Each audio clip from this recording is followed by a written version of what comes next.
This is Andi Purewal for Boxing News. I'm joined by the UK's only current world champion, Nick Ball, here in Saudi Arabia. Nick, how are you doing? I'm all good, mate. How are you? I'm very well, thank you. It's good to see you. Back here in Saudi, happy memories last time out, becoming world champion. What's it like returning? Special, yeah. Special place to me, and it feels good to be back here. Yeah. Obviously, you've got Ray on the card as well. Have you bumped into him at all? Yeah, I've just seen him then in the other room. Yeah. Just said what's happening. Yeah. What's that like relationship like? Is there a respect there? I know you guys did 12 hard rounds together, but seems to be somewhat of a respect for each other.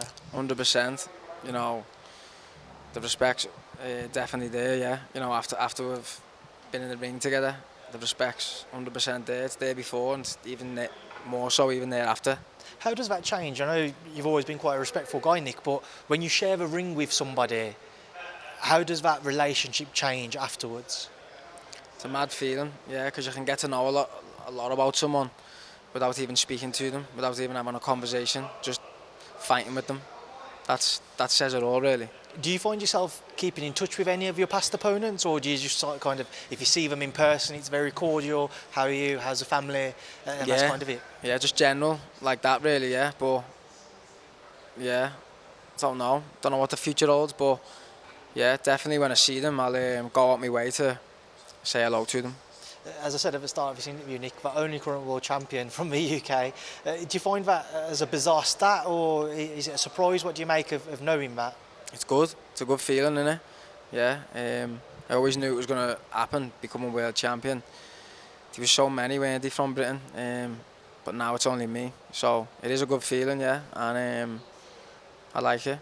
I imagine as well, it brings that added pressure because I'm sure nobody in the UK wants to see a position where there's no champions. Yeah. So Saturday night, how much more is it on your mind to ensure that you just maintain that title, you come through Sam Goodman, and then it is bigger and better opportunities next up? That's it. There could be that added pressure, yeah. It's what you do with it, isn't it? I like it, to be honest.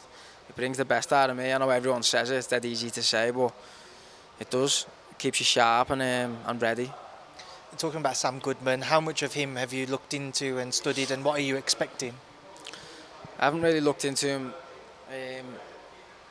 that much, yeah. I don't really do that with my opponents, but I'm expecting everything from him, all that he's got, yeah.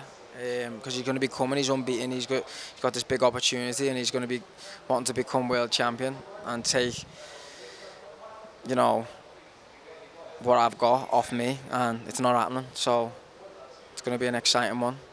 Obviously, Sam at one point was due to face Naoya Inoue, and obviously had to pull out on multiple occasions due to injury. So that in itself speaks highly of his talent and his ability. Will you deem him to be the toughest test of your career so far, or do you think you've already had that against Vargas or Ray Ford? Yeah, well, he is, isn't he? He is the toughest test because he's the one who's next in line. So you can't look past him, and you can't look in the past because that's been and gone. This is the next one now, so this is the most important one, definitely.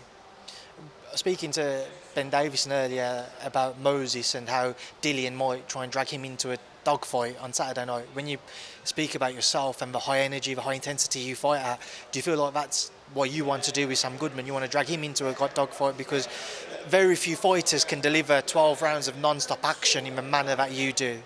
Yeah, if it goes that way, the fight. Definitely, if it goes that way, but who knows? Who knows when the bell goes? Anything can happen in this boxing. Yeah, could end early, could end late, could go all the way. But I'm ready for anything.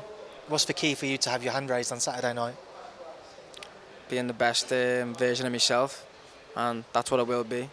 I know it's always one fight at a time, Nick, but it is, you had that incredibly tough run of going Vargas, Ford, and then you had your homecomings in Liverpool, which were rightly deserved. Now it's Sam Goodman. There was talk about Inoue at the back end of this year. That seems to be it's not going to be the case now. Disappointed that you won't get that crack at Naoya Inoue? Not really. My career doesn't really revolve around him. Yeah. I haven't brought him up myself. It's everyone bringing him up to me. So it's like everyone else wants it to happen. Yeah. Everyone's speaking about it, wanting it to happen. Everyone's asking me about it. So it still could happen. Yeah, it still could happen. Just a matter of when, isn't it? But the main focus is Saturday night. Obviously, your career will go down its own path, but with Inoue, because of the star that he is and what he's achieved in the sport so far, is he the type of name that really gets the juices flowing, that whets your appetite? Yeah, every fight does, because it's bigger than just the boxing and the opponents in the fight. It's my life. My life's on the line, and you know, my future. You know, providing for my family. So every fight gets me up for it, because it's another step to, you know, look after the people who were around me, who got me to this position. Because without them, I wouldn't be here. So every fight means a lot to me. I know, as we said earlier, it's always one fight at a time, but provided Saturday goes to plan, and with how active you've been in your career as well, is there still a hope to try and get out towards the back end of this year, get one more in before the year's out? Yeah, definitely. The big fights, the unification fights, and the big names, they're the ones I want to be in, so keep them coming. Obviously, just to touch on that, obviously you got Rafael Espinoza, who he's with Top Rank. They currently don't have a broadcast deal, but a good relationship between Frank and Bob Arum. Very awkward fight. You fought Ray Vargas, who was taller than you and rangy, but what have you made of Rafael Espinoza, and what would you make of a fight with him? I think that would be a good fight to make, because he's probably the tallest featherweight world champion. I'm the smallest. Well, definitely. It's not probably, definitely. He's the tallest, I'm the smallest, so I think people would buy into that one and want to watch it, and I'd want to be in it as well. So it'd be a good one. And obviously, you've had some people suggest you might be a little bit dirty at times. Rafael Espinoza's had that as well. On the Espinoza front, do you look at him and think that he's a bit of a dirty fighter? I haven't watched him enough to see that, but if people are saying it, then he might be. But there's a difference between going something dirty and I'm fighting. This is fighting. It's boxing. It's what fighting. Would you class as dirty? What would somebody have to do in the ring for you to think it's dirty? Don't really know. Probably what I done in my last fight. I need him in the leg, so that was dirty. But he got me in a headlock after the bell, so then I need him. So that was dirty, wasn't it, by the both of us? He done something to me, I done it back. That just is what it is. It's life.